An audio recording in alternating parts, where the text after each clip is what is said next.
tolabana na hana Prabhu Jesu Christagi mingda kurumjari ngasi nei nagadaba topic asidi Prabhu Jesu Christagi Anisuba sayeng koina hokiba mamangi topic ta koina nei nakre madudi Prabhu Jesu Christagi ahan sayeng first temptation of Christ ki maramda koina nei nakre aham temptation da appetite adi koina saba thakpa gi maramda nei naki madudi aina amuk hana tabam tunda isamon kara soiba yawe madudi damong mayam ngakpiu adi handan saba sina matam naina saba sina kedo we have da khoi gi sa khau so li hai ga do aina sa khau ma pam kala li hai na hai madu gi damong mayam na ngakpiu duga aina samaina isho yo fau sandu ingi matam da sina khoi na soi ngam yaw ke ngi we na khoi na su prathna to bi sina sa asi khoi na hoji adudi houding da hana isho da sing se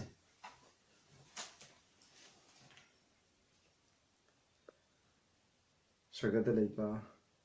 yamna mingsi chawr ba thauja nai kai paisho na ko hinga le tan thagchare ipa ngasi gi numit asida ai khoina amu na ki bible degi Prabhu Jesu Christ gi Anisuba Athemba sayeng adugi maram dai khoina neina ga dawri pa papsalu nai ka su khangban te pa ka isu hai bana te paisho karinga nga ni sakne apsu khangban te paisho adu mo na na ai busin na view na ki thawai semudna imon ngang biu ai na ngang masapu khudim na ki anan wan bi na ki anan wan ta boy amta ngang da bana na pangla tu pina biu hobuding no phaw nang no biu ta khadru bi sinaw khuding da nang na mapang hai da bo por pina biu mo khoi da khang da ba kya le ram da su amam ba kya le ram su hai ba na ki bible ki waisin asina mo khoi ki amam ko handuna na ki asumba phaw lambi da lamjing ba ngamba hai do hen biu Prabhu Jesu Christ gi mi kuram jari amen Matthew 4 dagi 4 dagi ina pazarake aduna ahan temptation dagi khoina khangai madudi Prabhu Jesu Christ na ahan temptation Anisuba ahum suba kodem wase kamaina mana khudum changi ge haba matanda ishor gi bible gi mapana khudum changi bisnausa aduna khoina bible da piriba wasaksing promising khudum buse maek chena khangga dawni maduna tragade khoi satan gi athemba nam thak tawni satan su bible he time panas the bible if Adam na hek pap to ding si phaw bible da ishona pibi ki wasak Adam da pi ki wasak kuding bible da yaw riba promise kuding mokse satan oina mayek sing khang isna sa adu hai riba khang bu sing do mahana kaido ba kamai tor ga khoi bu nam thak to je hai jina study to na adum lagli ni adu na khoina bible phajana khang batai comparing scripture with scripture Isaiah 20 ada hai bu na precept upon precept line upon line here a little there a little hai sigum basing dia khoina loina bible je khoina tawraga paraga di khoina saitan athemba kudi mai khoida lapdo khudum chanba ngamgani habsne ai pazar ke ni suba temptation gi matham da adu gi matung dei mahak se 5 thai then the devil take him up into holy city and set him on a pinnacle of the temple adu saitana devil na Prabhu Jesu Christ bu laisangi mai ki mathakta pukhade haide adu da singbirame mokoi ki pinnacle haitare temple gi mathakta mana pore adu ga mana asum hairame saitan da kyam singi mo aham da ishogi wai Prabhu Jesu Christ na bible da sina kran na muk mana mo bible ka mai sina ge abja mo ing say said unto him if thou be the son of God nang ishogi masa oiragadi cast thyself down for it is written nang ishogi masa no power gadi nang na samo song thajau asumna ikre he shall keep his angel charge concerning thee nangi maramda mana sagadu sing thabi rakani in their hands they shall bear thee up makoi gi makuna nang bu pangkhat pigini lest at any time thou dust thy foot against a stone nangi nakhong na nung da ye ga do adu thok tani ngai gi dama kan bigini have is now masida mana bible gi masi cry di ko to no sam 91 di ko to ai no chu pazar kani masini mahana sinari base sinausa aduna koi tam section ba have je khoina darkha le saitan aduga Prabhu Jesu Christ na aham bala khom matam dadi ma bu them bala khom matam dadi ma se angel of light ki mong dalai phi ngo bu sela aduga mana saitan have se kamain khangi have matam ne if thou be the son of God nangi shogi masa already have se masidagi Prabhu Jesu Christ na masigi wai he hek tab digi ma se oh saitan have se ma khang khre ꯃꯗꯨꯅ ꯑꯩꯈꯣꯏꯁꯨ ꯍꯦꯛ ꯕꯥꯏꯕꯜꯁꯦ ꯄꯥꯕ ꯃꯇꯝꯗ ꯀꯩꯗꯧ ꯃꯤꯅ ꯋꯥꯍꯩ ꯑꯃ ꯍꯥꯏꯔꯛꯄ ꯃꯇꯝꯗ ꯏꯁꯣꯔꯅ ꯌꯥꯗꯕ ꯑꯃ ꯍꯥꯏꯔꯛꯄ ꯃꯇꯝꯗ ꯃꯁꯤ ꯑꯩꯈꯣꯏꯅ ꯕꯥꯏꯕꯜ ꯄꯥꯗꯨꯅ ꯂꯩꯕ ꯑꯣꯏꯇꯥꯔꯒꯗꯤ ꯄ꯭ꯔꯚꯨ ꯖꯤꯁꯨ ꯈ꯭ꯔꯤꯁꯅ ꯁꯩꯇꯥꯟꯅꯤ ꯈꯪꯕꯅ ꯑꯩꯈꯣꯏꯁꯨ ꯏꯔꯥꯏ ꯂꯥꯏꯅ ꯈꯪꯕ ꯉꯝꯒꯅꯦꯕ ꯕꯥꯏꯕꯜꯒꯤ ꯄꯔꯥꯁꯤꯡꯁꯦ ꯑꯩꯈꯣꯏꯅ ꯃꯄꯨꯡ ꯐꯥꯅ ꯈꯪꯕ ꯉꯝꯃꯗꯤ ꯃꯗꯨꯅꯤ ꯃꯔꯝꯗꯤ ꯀꯩꯅꯣ ꯁꯔꯒꯗꯨꯠ ꯑꯃꯅ ꯏꯄꯥ ꯏꯁꯣꯔꯅ ꯊꯥꯔꯛꯄ ꯁꯔꯒꯗꯨꯠ ꯑꯃꯠꯇꯅ ꯃꯉꯣꯟꯗ ꯅꯪ ꯏꯁꯣꯔꯒꯤ ꯃꯆꯥꯅꯤ ꯍꯥꯏꯕ ꯋꯥꯍꯩꯁꯦ ꯁꯨꯡꯉꯥꯏ ꯍꯥꯏꯔꯣꯏ ꯑꯩꯈꯣꯏꯅ ꯈꯪꯒꯗꯕꯁꯦ ꯃꯇꯝꯒꯨꯝꯕ ꯀꯥꯎꯒꯨꯝꯁꯦ ꯑꯗꯣ ꯑꯩꯈꯣꯏꯅ ꯁꯥꯝ 91ꯗ ꯑꯩꯈꯣꯏꯅ ꯌꯦꯡꯁꯦ ꯀꯃꯥꯏꯅ ꯀꯗꯥꯏꯗꯒꯤ ꯃꯥꯅ ꯀꯣꯠ ꯇꯧꯕꯅꯣ ꯍꯥꯏꯕꯁꯦ ꯑꯩꯈꯣꯏ ꯌꯦꯡꯒꯦ ꯍꯧꯖꯤꯛꯁꯨ ꯑꯁꯤꯒꯨꯝꯕ ꯄꯥꯞꯁꯦ ꯑꯩꯈꯣꯏ ꯄ꯭ꯔꯤꯊꯤꯕꯤꯗ ꯌꯥꯝ ꯂꯩꯔꯤꯕꯅꯤ ꯁꯥꯝ 91ꯒꯤ ꯑꯩ ꯄꯥꯖꯔꯛꯀꯦ ꯕꯔꯁ ꯁꯥꯝ 91ꯒꯤ ꯕꯔꯁ 10ꯗꯒꯤ ꯃꯁꯤ ꯑꯩꯈꯣꯏꯅ ꯑꯔꯣꯏꯕ ꯃꯇꯝꯗ ꯑꯩꯈꯣꯏꯅ ꯏꯁꯣꯔꯒꯤ ꯃꯤꯁꯤꯡꯗ ꯄ꯭ꯂꯦꯛ ꯂꯩꯅꯥ ꯂꯤꯆꯠ ꯂꯥꯏꯌꯥꯝ ꯂꯥꯛꯄ ꯃꯇꯝꯗ ꯏꯁꯣꯔꯅ ꯄꯤꯕ ꯄ꯭ꯔꯣꯃꯤꯁꯅꯤ ꯌꯥꯝ ꯁꯥꯎꯕ ꯐꯖꯈ꯭ꯔꯕ ꯄ꯭ꯔꯣꯃꯤꯁꯅꯤ ꯃꯁꯤꯗ ꯑꯩꯅ 10ꯗꯒꯤ ꯄꯥꯔꯛꯀꯦ ꯗꯤꯌꯔ ꯁꯦꯜ ꯅꯣ ꯏꯚꯤꯜ ꯕꯤꯐꯣꯜ ꯗꯤ ꯅꯈꯣꯏꯗ ꯐꯠꯇꯕ ꯀꯔꯤꯁꯨ ꯇꯧꯔꯣꯏ ꯅꯥꯏꯗ ꯁꯦꯜ ꯑꯦꯅꯤ ꯄ꯭ꯂꯦꯛ ꯀꯝ ꯅꯥꯏ ꯗꯥꯏꯗꯨꯂꯤ ꯅꯪꯅ ꯂꯩꯕ ꯃꯐꯝꯗ ꯂꯥꯏꯅꯥ ꯂꯥꯏꯆꯠ ꯑꯝꯇ ꯇꯥꯔꯣꯏ ꯍꯥꯏꯕꯅꯤ ꯅꯪꯒꯤ ꯌꯦꯠ ꯊꯪꯕ ꯅꯥꯀꯟꯗ ꯃꯤ ꯂꯤꯁꯤꯡ ꯁꯤꯅꯤ ꯑꯗꯨꯕꯨ ꯅꯉꯣꯟꯗ ꯀꯩꯁꯨ ꯂꯥꯛꯑꯣꯏ ꯍꯥꯏꯕꯅꯤ ꯃꯁꯤ ꯑꯍꯧꯕꯗꯒꯤ ꯄꯥꯔꯒꯗꯤ ꯑꯗꯨꯒ ꯚꯔꯁ 11ꯗ ꯐꯣꯔ ꯃꯔꯝꯗꯤ he shall give his angels charge over thee mahagna mahaki sagadusingu nangbu yengsaningagi thabirakani to keep thee in all thy ways nangna tabu khudingda ngakpi sambinaba they shall bear thee up in their hands makhoi na ko kaidoba makhutna pangkhatpigini lest thou dies thy foot against a stone nangi khongdo lebak ta yei dingai dam masida hairibse sida haide masai mane nang isogum tawde nang na sana tamu chongthoi see bible never tells the bible never tells bible haide nang chongtho haina bible da kaidum de ide masina haide kenu mi nei khoi khoina karigum matam na kaidoba khoje shogi nang mi matam khoina dolam pu khalaga dang thage na hona bi khoje manga ningai gi dam amba tawge habe khudam da prabhu jisu christagi sebok john da bilab haide kedu romans na pama matam na maje khangja achau amda thau pitan hai chala kan maje langdai season na adu matam na kaidoi ma ishona kanbi ai khoju hujik tawsine ma gumna kanbi na khoju khangja subam na mai tharaga ai hujik isa tongna jine si daba lai bra yingja si gine ba ta adubu masidi adune adumai tawduna ma hana songdo han kegumba prabhu yesu christ tongdaram ba he will die ma sire ishona kanbi ro ma pap tawrani snausa aduna ngasigi aroiba khoina Anisuba temptation asidi karigi maramdano haiba matamda masigi pap asibu ai khoina presumption haina khane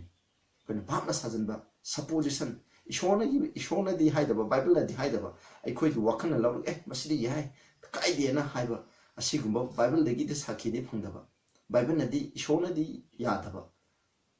aduga ikhoina di masidi akhoi gi miyeng de yai haina khanba to yai haina khanba phapse asibu presumption neba aduna presumption sin haina khoina khangne mase isinaw do pithibida laiba mi ayambase pithibida laiba christian world sing ayambase kari ge haba matanda haiba masigi pap sida loina taduna le nangai chu taribni me pong khudima haiba pap sida ko tadabi yauti masi ekhoina bible lagi yengmina se do ai bible text ti yamna pararoge bible lagi ekhoina yengmina ba yai khoina mark 16 gi 16 do 18 haibni prabhu ekhoina ishogi prabhu jisu christ gi mingda thajariga baptai chorbu mahato ishona kanbigini hai adu matanda kaido matanda mi sinana khoida hugumba kaigumba linna khoina lin paikhalaga su linna chi oi hugumba thaga su aikhoi shiroi na wasa em ado haiba bible text da test tawgi saina gi matanda sidagi saina da ko christian sing on naiba matanda pastor ama test tawgi kamai thoi matan bible je putoi amba yengan mane bible se bible je nang ishogi wahai ne se nang thaja brai pastor juna hai ko thaje kodri mark 16 da phau hai phare matang pale prabhu jisu christ na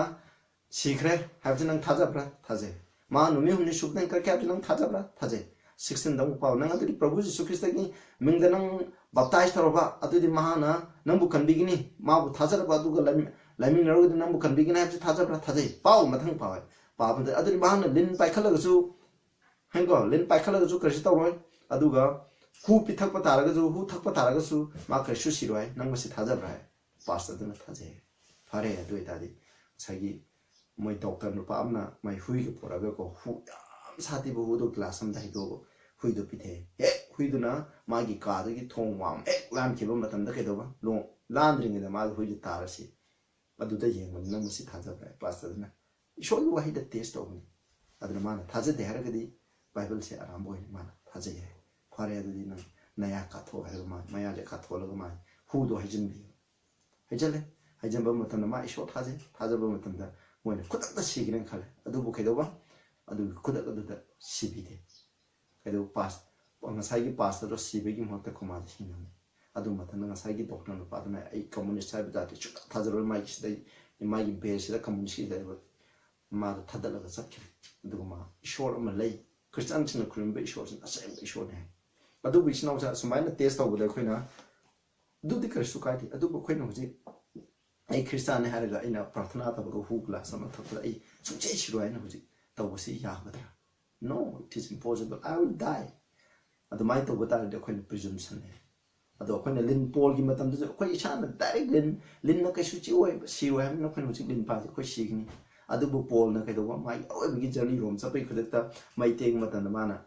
masana di tawge khanda ba du mar sing mar ta mana sing do hapam ta na lin amna chi adu mata mas si di shor ma ukale maram di keno mana tawge taw na te shogi aning mana ne shinausa aduna asigum je khone yam section meter kale bible de ki khone khara jing je presumption sin ha je aduna english ko supposition of real truth without evidence of biblical fact bible ge sum bana support of the bida ai khoina chummi haina loksan je masi presumption sin ne haina khane yangse kada bible lagi pudamna if na tawriba part se presumption sin makhalam maram de ishona wahi khudimok loina sabi ya aduga fataba afafata khangai u heki mahi do sagna Genesis 3 gi 1 to 5 adu sagna hai adu matana ibna khanbe ken masidi chara su kesu siroida lensu sideda masidi kesu tawroida ai shogum sengani hana man sabni ishona yade haina forbid tawrobudo mana lawr sabni adu mana khamne ai ju shogum sengani na khala sabni adu pa oi aduna atu gi polna mai gi pa su pa tawle ai khoi myam pithik da lei ba khoi myam su pa tawle masi awa boy mathang da khoi na mu yengse ken abel gi warida khona ishona mokhoy je pakhang phare parbo matan ishona sayeng gi da mo khoi na sakalu han lem haiba lem da ke do prabhu Jesu Christ na khoi gi da mo ban offering when kalu han khoi gi da mo prabhu mai da hingna pula masa pula tha bi do ban offering ko adu kalu haiba matan da abel di ma poi maram di khoi gi da mo kan bi bu pung ma la kani ma khak ta gi i ne khoi gi kan bi na adu bu kel de ke do ba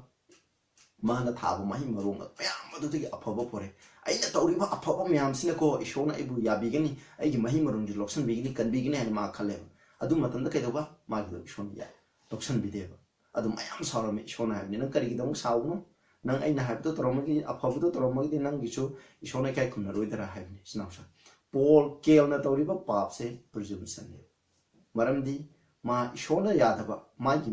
gi wakal da di yai na kan ba ka shukai de ishona ya binin kan de masi pam ne na i punsi da sigma myam le mbe ma to thadu ne hona se khona taw bu myam ya na di kan ba bible da gi di support ai ta ba asigum se khona presumption sin ne have se yeng be aduga nawai gi matam da amung nawai gi matam da Genesis ki 6:17 da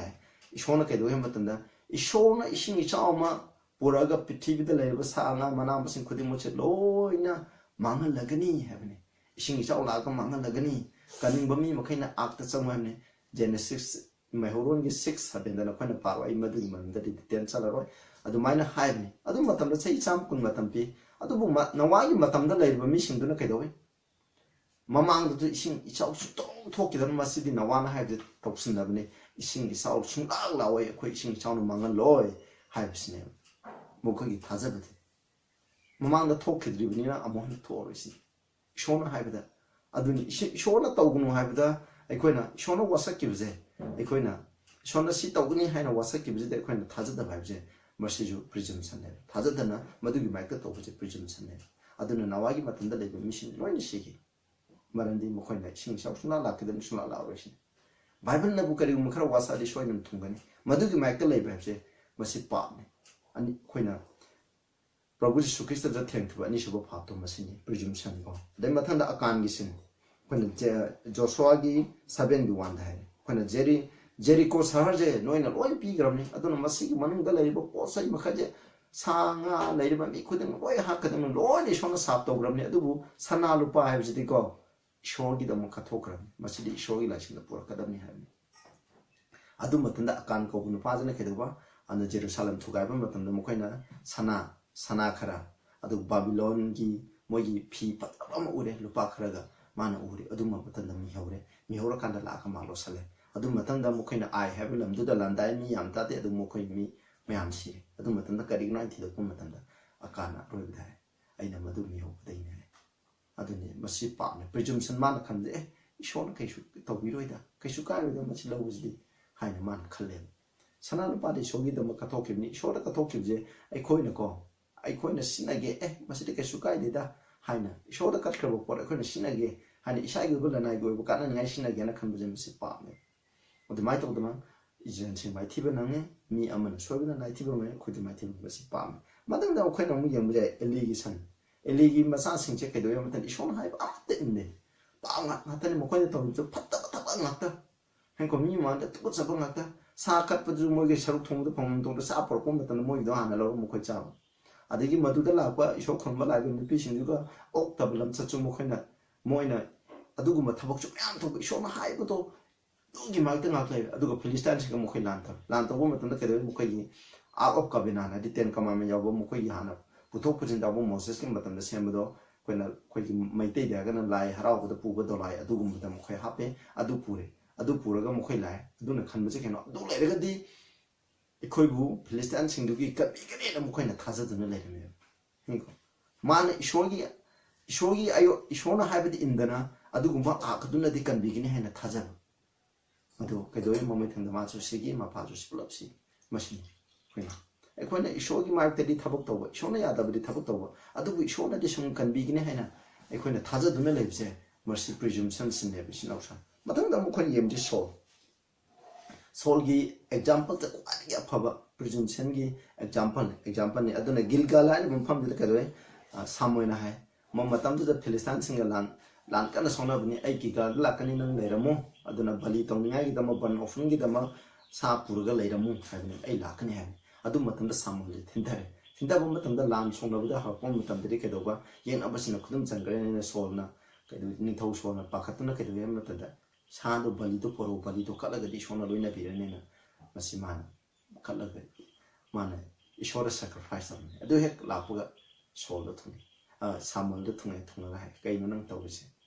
hadi akoina sacrifice kat pa ke no ishon seng no matana praise kat na kat kadam ne mari praise na te mari ning thong aduna kat pa ya bra hai adu matanda hai de son hai masina na tawse kwai ge phatta ba pa mi ishon na taw no hai do nang taw aduna hojik masi ge pholoina nang din thole bak che ke do ba nangwon de gi a man up ai ge show masam ka thmoi mana ba mi am da sakrani ana hai ne maduna anu mai ge presumption hadi ishona specify tawa preaching na tawa da thabuk to khane to ya na khan baje pona mana masidi ke sukai dida sholo khapaje aina to shi ya na khan baje masini aduga ani shuba saying da muk ma je kaido ha matam da akoina amalaction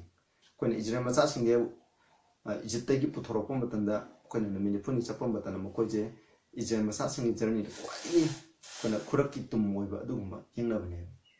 adu mo koje aduna mokoi shona mokoi gi mathak ju yam koina ko khangbi bene matam koina sei samni hena mokoi mathak khangbi bene mokoi gi pap sing do mokung pharing da aduga shona sol bukla on sneba amelak chinge shona karsta uram loina ban nupi angang sa san mokoi da lebe sing ge loina tumna halu haina ya thung pi bene adu matam da koina masi gi wari je koina pa ga di for someone 13 gi ko for Samuel 15 gi 3 da pao ahan bai da for Samuel 13 gi 9 to 14 18 to 23 da ko masima paro sigi ani shuwajina for Samuel 15 gi 3 chapter 15 ji da na khoina pa ren khangani adu matam da kai loi mana lan chapam batana mi de loi hale adu ko mo khoi gi thau aga ga hai do kalla pore adu ga kai do ba yam phata ba jaw hameng nei ba phata ba sa sing do ishoda kat ngai ni haina mana khan buje masi jing ya hat pe ki mo ta masi shodo ina bali ka lati ishona ya bi kini na hai ne da adu mai na kal pore khanda adu matam da mana hai saman lai nang ishona ha bi ya thang do in de shona tum na halwa ni adu kari no ai di mana hai ba mo kai lo ilina masi di ishora kat kini ishona ha ni nangi sacrifice ban offering kat pado adu de gi di ke do ba ishona hai be en business hen phai ha ni adun ma ki Anisuba presumption shona halu hai ga mana khan bi hatha bi da masi shoda sharp to kram ni shona sharp to grum loi mang loi sharp to kram ni sharp to group photo isho da khon kat pa je mahi sha ko da banate kana mi san kam ba khon lottery yaw ga mi gi ma ko ra lo ga paisa yam phanga ga shona ya da mong da paisa yam ta ga sa sa tai do phang yam kat pa je masi ju kai da ba shona ya da thab ni sinaw sa masi ko adi gi phatta ba thabang ne hab se khoi na khang ga de adu ga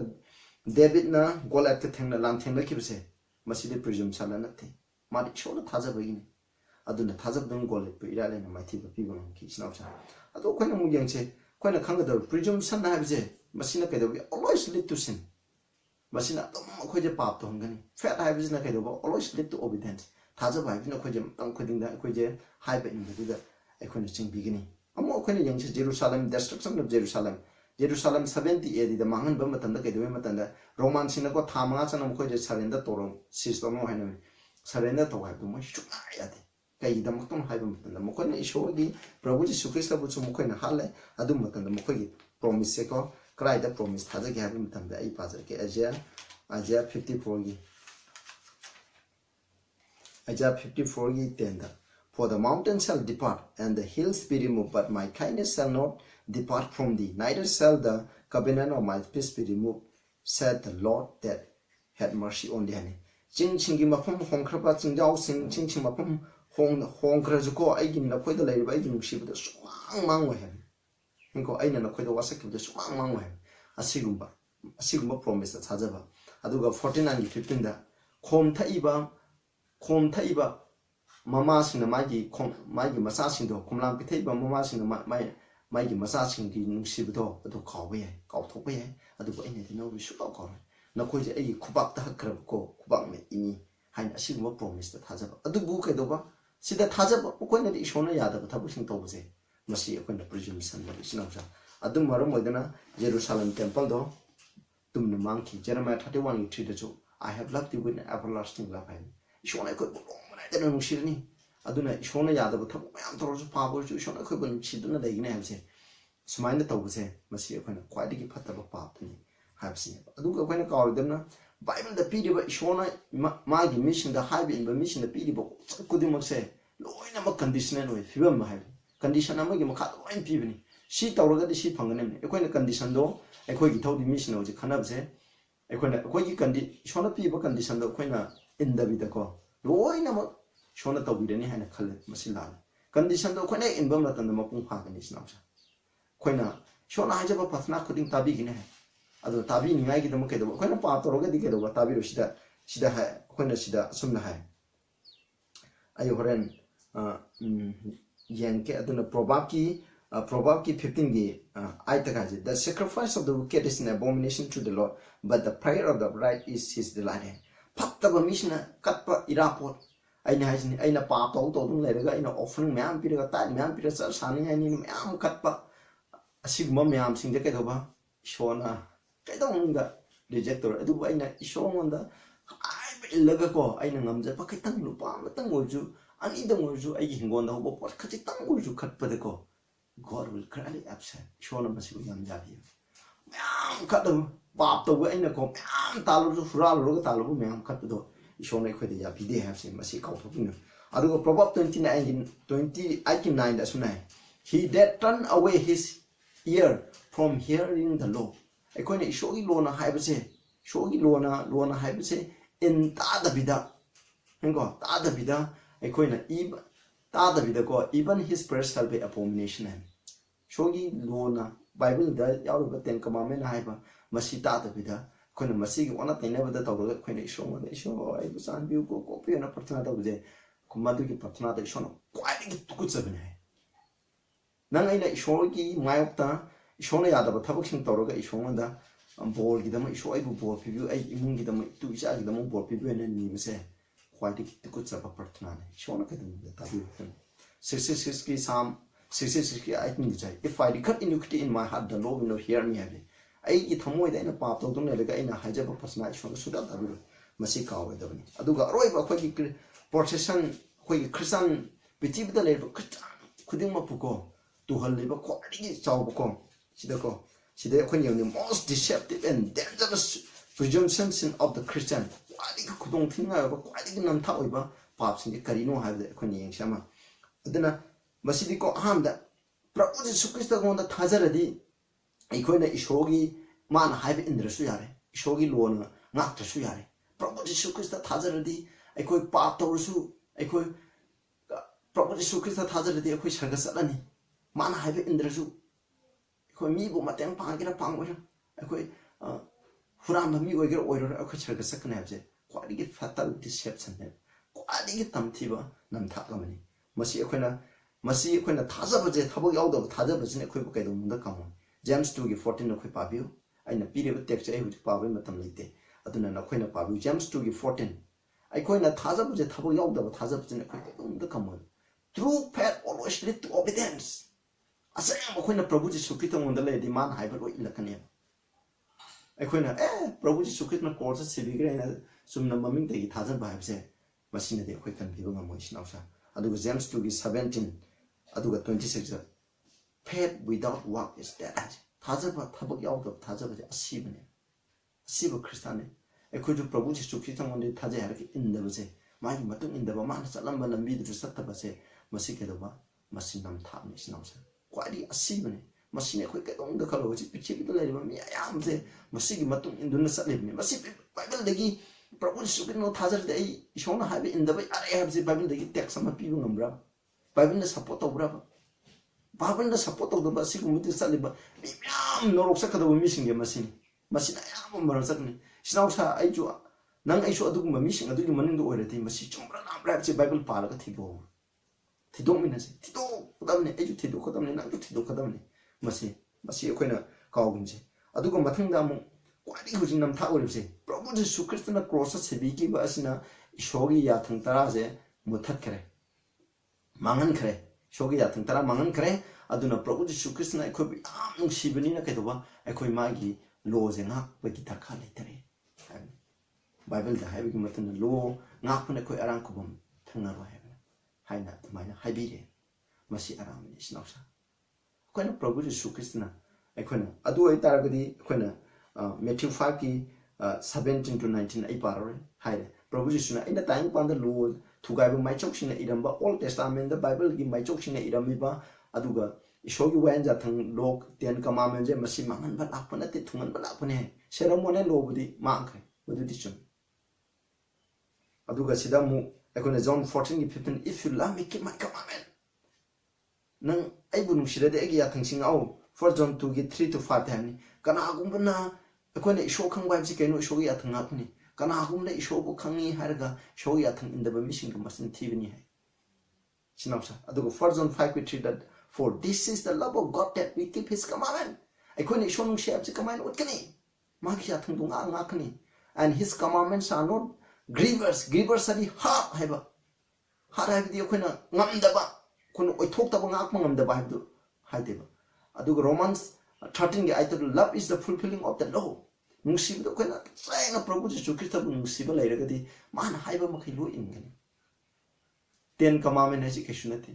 Nungsibani. Ten commandment na type jin nungsibani aduna Prabhu na ikoi bunung shiraga magi athang ilan in badarkha letre habse is a fatal deception